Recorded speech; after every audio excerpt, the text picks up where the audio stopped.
Good morning, and let me say something that might genuinely surprise you. The medical establishment has spent decades telling seniors to slow down, take it easy, and accept the natural decline that comes with age. But what if I told you that some of the most groundbreaking longevity research of the last 10 years completely contradicts that advice?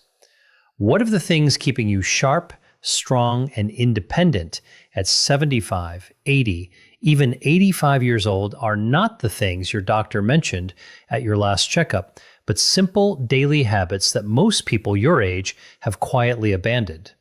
I'm Dr. William, and after more than 2 decades working with patients in the 75 to 85 age range, I've seen something that the research is only now beginning to confirm. The people who age the best, the ones who still drive themselves to appointments, who still garden, who still remember every grandchild's birthday without writing it down, they share a very specific set of behaviors, not expensive supplements, behaviors. A landmark study published by the Stanford Center on Longevity followed over 4,200 adults between the ages of 70 and 90 for a period of 12 years. What they found was striking. Those who maintained just 4 or more of these specific daily habits were 61% less likely to experience what researchers call accelerated functional decline, meaning the rapid loss of independence that sends so many seniors into assisted living far earlier than necessary. 61%. That is not a small number. That is the difference between living your life on your own terms and living it on someone else's schedule. Now, I want to tease something before we go further because I know you might be tempted to skip ahead. The number one habit on this list, the most powerful of all 6, is something that almost no one talks about. It has nothing to do with diet or exercise in a traditional sense. In fact, most cardiologists don't even bring it up. But the research coming out of institutions like Johns Hopkins and the University of Edinburgh suggests it may be the single greatest predictor of cognitive and physical independence after age 75. So please, stay with me until the end because that one could genuinely change how you approach the rest of your life. But before we dive into the list, I want to ask you something personally. Drop your age in the comments below, whether you're 68, 74, 81, or somewhere else entirely, and tell me, which of these habits do you think you already have? I read every single comment on this channel, everyone. This community means everything to me, and your story matters. So leave it down there, and let's have a real conversation. Now, let's count down from number 6 to number 1, starting with something that sounds almost too simple to be life-changing, but the science behind it is anything but simple. Number 6, drinking water strategically, not just casually. Here is what most people get wrong about hydration after 75. They think it works the same way it did at 45. It absolutely does not. After the age of 70, your kidneys lose approximately 40% of their filtering efficiency. Your body's thirst signals become significantly blunted, meaning you genuinely stop feeling thirsty even when you're severely dehydrated. And your blood's ability to carry oxygen and nutrients to your muscles and brain drops measurably with every percentage point of fluid you lose. Think of your bloodstream like a river delivery system. When that river runs low, the delivery trucks slow down, packages get lost, and the whole operation starts breaking down. That is exactly what chronic mild dehydration does to the aging body. Research from the European Journal of Nutrition involving 3,500 adults over the age of 70 found that those who maintained consistent daily hydration above 1.8 liters showed a 38% lower rate of urinary tract infections, a 29% reduction in falls because dehydration dramatically impairs balance and reaction time, and significantly better scores on short-term memory tests. The brain is approximately 75% water. Even a 2% drop in hydration causes measurable cognitive impairment at any age. But after 75, that effect is amplified because your brain's compensatory mechanisms are already working harder just to maintain baseline function. Here is the key that makes this a habit for truly exceptional seniors. They don't just drink water when they remember. They drink 12 to 16 ounces first thing in the morning, before coffee, before breakfast, before anything else. This is because the body loses fluid overnight through breathing and minor perspiration. And after 75, your overnight fluid deficit is typically 30% higher than it was in midlife. Then, they drink a small glass with every meal and one mid-afternoon. The synergy tip here is critical. Pair your morning water with a small amount of sodium, not table salt, but a pinch of high-quality sea salt or an electrolyte tablet. Because after 75, your kidneys have more difficulty retaining sodium. And without it, plain water passes through your system without being fully absorbed into your cells where it's actually needed. Margaret, 81 years old from Boise, Idaho, came to see me complaining of afternoon brain fog, dizziness when standing, and what she described as feeling like my thinking was wrapped in cotton. She was not dehydrated in any dramatic sense. She was chronically, mildly underhydrated. We made one change: strategic hydration, timed correctly, with a small electrolyte addition in the morning. 6 weeks later, she told me it felt like someone had cleaned the windows of her mind. Her balance improved, her afternoon fatigue decreased significantly. One habit, life-changing results. Number 5, resistance-based movement at least twice per week. I need to be very clear about something here because I see this misunderstood constantly. When I say resistance movement, I am not talking about going to a gym and lifting heavy weights. I am talking about any movement that asks your muscles to work against a force, whether that's a resistance band, a light dumbbell, a wall push-up, or even carrying groceries with intention. The distinction matters enormously after 75 because of a process called anabolic resistance. Let me explain what that means. Anabolic resistance is the reduced ability of aging muscle cells to respond to protein and exercise stimulation. In practical terms, it means that after 75, your body needs more signal, more intentional resistance to maintain the same amount of muscle that a 50-year-old would maintain with half the effort. Your muscles are not lazy. They are simply harder to reach. And if you don't reach them consistently, they begin a process called sarcopenia, the progressive loss of muscle mass and strength, which research from the Mayo Clinic has linked to a 47% increased risk of falls, a 53% higher likelihood of being unable to perform basic daily tasks within 5 years, and a dramatically shortened overall lifespan. A study from Tufts University followed adults aged 75 to 85 who began twice weekly resistance training. After just 10 weeks, participants showed an average 37% increase in leg strength, a 28% improvement in balance scores, and here is the part that always surprises people: a measurable improvement in insulin sensitivity, which directly affects energy, inflammation, and cognitive function. The mitochondria in your muscle cells, which are essentially the power plants of your body, literally regenerate more efficiently when resistance exercise is present.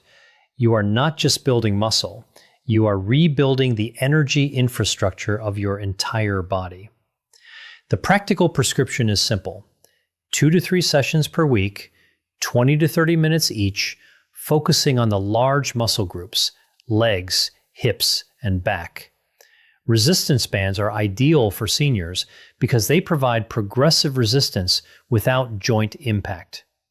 The synergy tip: perform your resistance session within 30 minutes of consuming 25 to 30 grams of protein, because after 75, the anabolic window, the period during which your muscles can most efficiently absorb protein for repair, is shorter and less forgiving than in younger adults. Timing is not optional at your age. It is essential. Number 4, maintaining a consistent, purposeful sleep schedule. Before I continue, If this video is giving you value, if you're learning something you wish someone had told you years ago, please take 1 second right now and click that subscribe button. And if you know someone between 70 and 90 who deserves to hear this information, share this video with them today. I say this because this channel exists for one reason: to give seniors the science-backed truth that far too many medical appointments never have time to cover. Now, back to sleep, because this one is far more complex than simply going to bed early. After the age of 75, your circadian rhythm, your body's internal 24-hour clock, begins to shift and critically weaken. Your brain produces roughly 70% less melatonin than it did at age 30. Your slow wave sleep, which is the deepest and most physically restorative phase, decreases by up to 80% from what it was in your 30s. This is the phase during which human growth hormone is released, the hormone responsible for cellular repair, immune function, and muscle maintenance. And here's what most people don't realize: poor sleep after 75 is not just about feeling tired. A study from the University of California, Berkeley, found that adults over 70 with disrupted sleep patterns showed a 68% higher accumulation of amyloid plaques in the brain, the same plaques associated with Alzheimer's disease. The seniors who do this exceptionally well do not just sleep more, they sleep consistently. They go to bed within the same 30-minute window every night. They wake at the same time every morning, including weekends. They keep their bedroom cool between 65 and 68 degrees Fahrenheit because body temperature regulation during sleep becomes less efficient after 75. And a cooler environment supports the deep sleep your brain desperately needs. They avoid screens for 60 minutes before bed, not because of blue light alone, but because mental stimulation keeps the prefrontal cortex active in ways that delay sleep onset by an average of 47 minutes in adults over 70, according to research from Harvard Medical School. The synergy tip: pair your consistent sleep schedule with 10 minutes of slow, diaphragmatic breathing before bed. This activates the parasympathetic nervous system, your body's rest and repair mode, and research shows it reduces nighttime cortisol levels by up to 22%, making it significantly easier to reach and sustain slow-wave sleep in aging adults. Number 3, eating protein in a deliberate, distributed pattern. This is where I see the most dangerous misconception among seniors, and it genuinely concerns me as a physician. The idea that you need less protein as you age is not just wrong. It may be one of the most harmful pieces of nutritional folklore ever passed down. The truth is the exact opposite. After 75, due to the anabolic resistance I mentioned earlier, your body actually requires 50 to 75% more dietary protein per pound of body weight than a healthy 30-year-old to achieve the same muscle maintenance effect. Yet most seniors I see are eating half the protein they need, often because appetite decreases with age and high carbohydrate foods feel easier to prepare and consume. Research published in the American Journal of Clinical Nutrition involving over 2,700 adults aged 70 to 85 found that those who consumed at least 1.2 grams of protein per kilogram of body weight daily, distributed across 3 or more meals, maintained significantly more muscle mass, had 41% lower rates of hospitalization due to fall-related injuries, and showed markedly better immune response to common infections like influenza and pneumonia. Think of protein like the bricks your body uses to rebuild itself overnight. Every night, while you sleep, your body tears down old, damaged tissue and replaces it with new. Without enough bricks, without enough protein, the reconstruction is incomplete. Over months and years, the structural deficit becomes catastrophic. The practical approach is this: aim for 25 to 35 grams of protein at each of your 3 main meals. This is approximately 4 to 5 ounces of chicken, fish, eggs, Greek yogurt, or legumes per meal. The reason distribution matters so much after 75 is that aging muscles can only utilize approximately 35 to 40 grams of protein per sitting for synthesis. Beyond that, the excess is oxidized for energy rather than used for repair. Spreading it out makes every gram count. James, 78 years old from Scottsdale, Arizona, came to me after his daughter noticed he'd lost nearly 18 pounds of what his previous doctor had called normal age-related weight loss. It was not normal. He was losing muscle, not fat, and his grip strength, a powerful predictor of longevity in older adults, had dropped to the bottom 15th percentile for his age group. We restructured his meals around deliberate protein intake. 12 weeks later, he had regained 11 pounds of lean mass. His grip strength was back in the 60th percentile, and he told me with unmistakable pride that he had carried all of his own groceries from the car for the first time in 2 years. The synergy tip: pair your protein meals with a small amount of vitamin C, an orange, some bell pepper, a splash of lemon juice, because vitamin C is essential for collagen synthesis, which works in tandem with dietary protein to maintain not just muscle, but the connective tissue, joint cartilage, and skin integrity that collectively determine how well your body holds itself together after 75.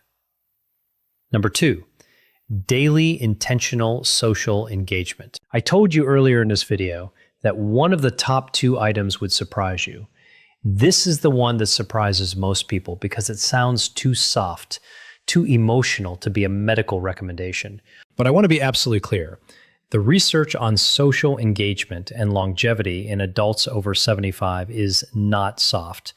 It is some of the hardest, most replicable science in modern gerontology. A study from Brigham Young University analyzing data from over 300,000 adults across multiple decades found that social isolation carried a mortality risk equivalent to smoking 15 cigarettes per day. Let me say that again. Being chronically socially isolated is as dangerous to your lifespan as smoking 15 cigarettes every single day. For adults over 75, the National Institute on Aging has found that loneliness accelerates cognitive decline by up to 64%, increases the risk of dementia by 41%, and dramatically elevates inflammatory markers in the blood, specifically interleukin-6 and C-reactive protein, that directly damage cardiovascular tissue, immune function, and neural connectivity. Here is the physiological reason this works at such a deep level. Meaningful social interaction, not passive screen time, not watching television in the same room as someone, but actual engaged human connection triggers the release of oxytocin, which suppresses cortisol, reduces inflammation, and activates the prefrontal cortex in ways that keep neural pathways dense and active. Think of your social brain like a muscle. The neurons that fire during genuine conversation, shared laughter, debate, and emotional connection are the same neurons that maintain your memory, your decision-making, and your sense of self. When those neurons go quiet for weeks at a time, they begin to prune. And after 75, neuroplasticity, your brain's ability to form new connections, has already decreased significantly, making unused pathways far harder to restore. The prescription here is not complicated, but it must be intentional. Aim for at least one meaningful in-person social interaction every single day. A phone call counts if it's genuinely engaged. A community group, a faith gathering, a walking partner, a regular lunch with a neighbor. What does not count in terms of the neurological benefit is passive social presence. You must be actively thinking, responding, laughing, disagreeing, sharing. That engagement is the stimulus that keeps your brain structurally intact. Dorothy, 83 years old, from Charleston, South Carolina, lost her husband of 54 years and withdrew almost completely from social life. Her daughter brought her to see me 8 months later. Cognitively, she had declined measurably on standard assessments in less than a year. We didn't change her medications. We built her a social schedule. a weekly book club, a daily 20-minute phone call with a rotating list of friends and family, and a twice-weekly volunteer shift at her local library. 8 months after that, her cognitive scores had returned to near baseline. Her inflammation markers had dropped. Her daughter told me she seemed like herself again. Social engagement is not a luxury at 75 and beyond. It is a biological necessity. The synergy tip: pair your social engagement with physical movement whenever possible. A walk with a friend, a gentle exercise class with others, gardening with a neighbor. Research from the University of British Columbia shows that combining social interaction with even light physical activity produces a synergistic effect on BDNF, brain-derived neurotrophic factor, that is significantly greater than either behavior alone. BDNF is essentially fertilizer for your brain cells. You want as much of it as possible. And now, number 1. The habit that fewer than 12% of adults over 75 maintain consistently, and which Johns Hopkins researchers have called the most underutilized longevity intervention available to aging adults without a prescription. Number 1, daily purposeful cognitive challenge. Not crossword puzzles, not passive reading. Though both have value, I am talking about something more specific, more demanding, and more transformative. The daily practice of learning something genuinely new, a skill, a language, a musical instrument, a new form of creative expression that forces your brain into a state of productive discomfort. Here is why this is number 1. After the age of 75, your brain begins to preferentially rely on established neural pathways. It becomes extraordinarily efficient at doing familiar things and extraordinarily reluctant to build new ones. This is not a character flaw. It is a survival mechanism, an aging brain conserving metabolic energy by favoring the familiar. But here is the problem. This preference for the familiar is also the mechanism by which cognitive reserve is depleted. Cognitive reserve is the brain's resilience buffer, its ability to compensate for age-related structural changes and still function at a high level. Think of it like the RAM in a computer. The more cognitive reserve you have, the more damage your brain can absorb before you start experiencing symptoms of decline. Research from the University of Edinburgh's Lothian Birth Cohort study, following over 1,000 adults from their 70s into their late 80s, found that those who engaged in novel, challenging cognitive activities for at least 30 minutes per day showed a 47% slower rate of brain atrophy on MRI scans, maintained significantly better processing speed and episodic memory, and were 38% less likely to receive a dementia diagnosis over the following decade. A separate study from the Rush Memory and Aging Project found that seniors who described their daily lives as intellectually engaging showed brain function equivalent to adults 10 years younger on standardized neurological assessments. The mechanism is neuroplasticity, your brain's ability to reorganize itself by forming new neural connections. While neuroplasticity does decline with age, it never disappears entirely. The brain retains the capacity for meaningful structural change well into the 80s, but only if it is given sufficient stimulus. Novel learning is that stimulus. Learning a new language activates 5 distinct regions of the brain simultaneously and has been shown in studies from the American Academy of Neurology to delay dementia onset by an average of 4.5 years. Learning a musical instrument engages fine motor control, auditory processing, memory, and emotional regulation in a coordinated way that no other activity replicates. Even learning to cook a new cuisine from scratch, because it requires reading, sequencing, sensory attention, and motor skill, provides meaningful cognitive challenge. The practical approach. Choose one genuinely new skill every 3 to 4 months and spend at least 20 to 30 minutes per day actively learning it. The key word is actively. Watching someone else play guitar on YouTube is not learning guitar. Sitting with an instrument in your hands and struggling through a chord progression is. The struggle, that productive discomfort, is where the neurological benefit lives. It is the cognitive equivalent of resistance training. The resistance is the point. Robert, 79 years old from Portland, Oregon, retired from a 40-year career as a civil engineer and, by his own description, spent the first 3 years of retirement doing very little that truly challenged his mind. He came to see me after noticing increasing difficulty recalling names and following complex conversations. His MRI showed age-appropriate changes, nothing alarming, but his cognitive reserve scores were lower than I would have liked. I gave him one prescription. Pick something he had always wanted to learn and do it every day. He chose oil painting, something he had never done in his life.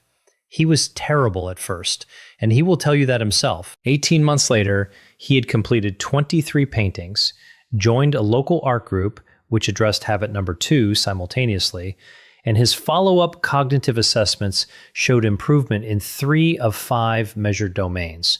Improvement, not maintenance. Improvement at 79. The synergy tip.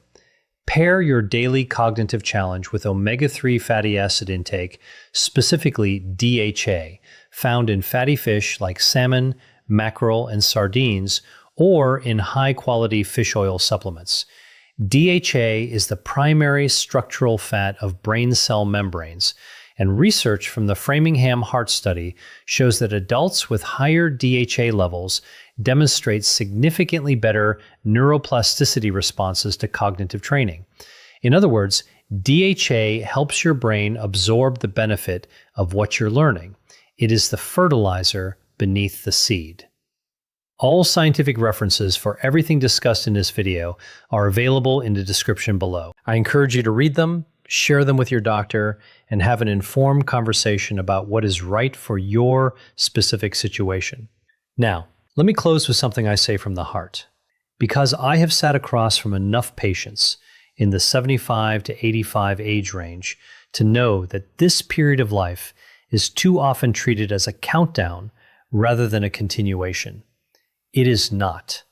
The research I have shared with you today points to something that medicine is only beginning to fully appreciate, that the body and mind at 75, at 80, at 85 retain a remarkable, stubborn capacity for resilience, not in spite of age, but in dialogue with it. The 6 habits we discussed today, strategic hydration, resistance movement, consistent sleep, deliberate protein intake, daily social connection, and purposeful cognitive challenge, are not about turning back the clock. They are about making the most extraordinary possible use of the time the clock still has. They are about carrying your own groceries, remembering your grandchildren's names, driving to your own appointments, laughing until your eyes water at dinner with someone who matters to you. That is what independence looks like. That is what quality of life means. And I promise you, I have seen it with my own eyes in patients who were told there was nothing left to optimize. It is never, ever too late to begin. If you're not subscribed to this channel yet, please do that right now. Every week, I bring you research-backed, senior-specific health information that I genuinely believe can add years of quality to your life. Click subscribe and make sure the notification bell is on so you never miss a video. And now,